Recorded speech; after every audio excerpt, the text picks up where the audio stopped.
Saudações jurídicas, caros ilustres. Trouxemos uma temática muito importante relativamente à forma de resolução de casos práticos, a metodologia que nós vamos empregar de modo a resolvermos qualquer tipo de caso prático.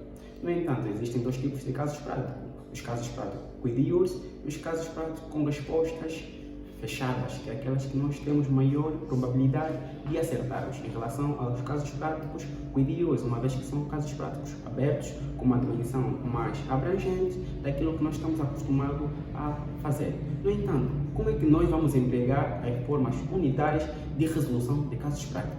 Eu aqui vou apresentar uma forma unitária, uniforme, de como resolvermos todos os casos práticos.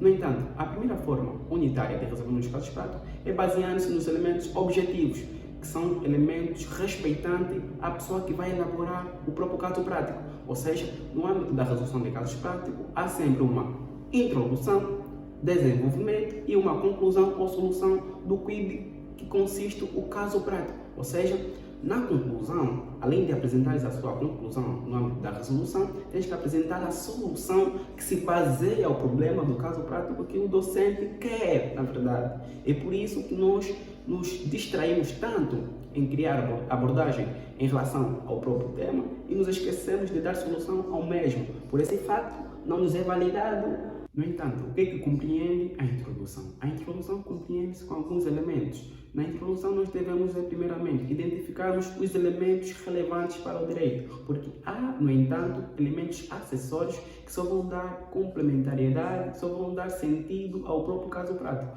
Então, diante desses elementos, nós devemos descartar e prender-nos, no entanto, o nosso foco aos elementos relevantes para o direito. Depois de nós identificarmos esses elementos, nós devemos abordar profundamente sobre esses elementos, mas de uma forma concisa e pragmática, para não darmos assim tantos rodeios no âmbito da resolução.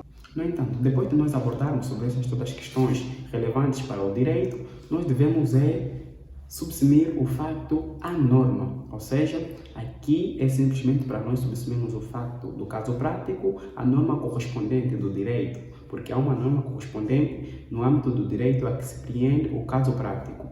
Depois de terminarmos com essa subsunção do facto à norma, terminando assim o conteúdo da introdução, vamos agora para o desenvolvimento.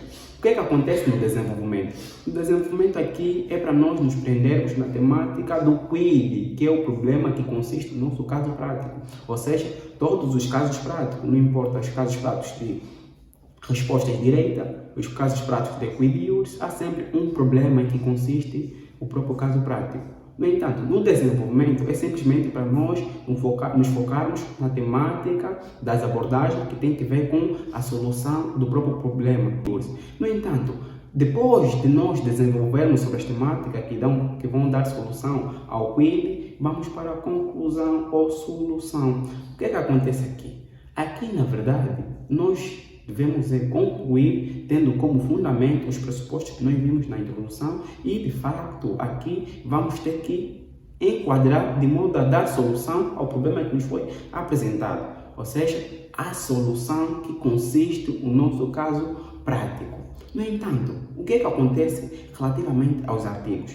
Olha, caros ilustres, nós queremos colocar os artigos da conclusão na introdução, os artigos da introdução à conclusão e a confusão no âmbito da resolução de casos práticos, que não é muito certeiro. Nós devemos identificar primeiramente quais são os artigos que podem concluir com o caso prático, ou seja, os artigos que vão dar solução ao caso prático, deixar de lado, e os artigos introdutórios, que é aqueles que vão começar a basear-se ou fundamentar as questões relevantes que nós vimos no âmbito do primeiro elemento, que é a introdução.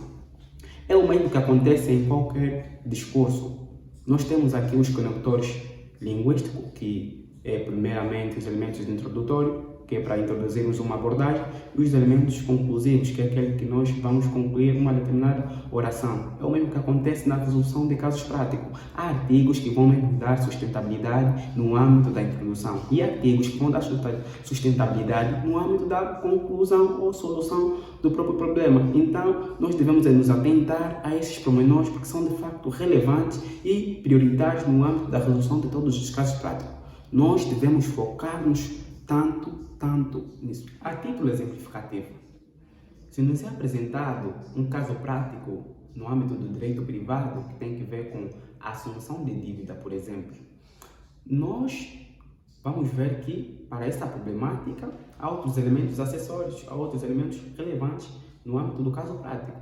Há as garantias, há o próprio contrato em si, que vai vincular as partes, e há, por exemplo, a questão dos juros, caso o docente quiserem apresentar no âmbito dos casos práticos. Esses elementos são importantes, são relevantes. É aqueles elementos que nós vimos na introdução. Nós devemos destacar esses elementos. Depois de nós identificarmos que são esses elementos, nós vamos abordar sobre esses elementos de forma precisa e pragmática. Depois disso, vamos subsumir esses elementos que nós encontramos à norma do direito correspondente, claramente. E depois disso, nós vamos para o desenvolvimento.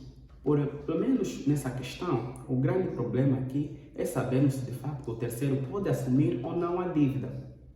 Então, se o caso prático, o problema do caso prático consiste na assunção de dívida, então essa será a nossa base para nós nos prendermos na temática da abordagem sobre esse problema, de modo a tentar dar solução a este problema, de modo a saber se de facto o terceiro pode ou não assumir a dívida. Aqui é no âmbito do desenvolvimento. Agora, uma conclusão, nós aqui vamos apresentar os fundamentos de direito que vão dar sustentabilidade se o terceiro pode ou não assumir a dívida. Se pode, por quais fundamentos se atenta a tua abordagem e se não, por quais fundamentos se atenta também a sua abordagem. Esse é o exemplo mais claro que eu poderia apresentar aqui hoje.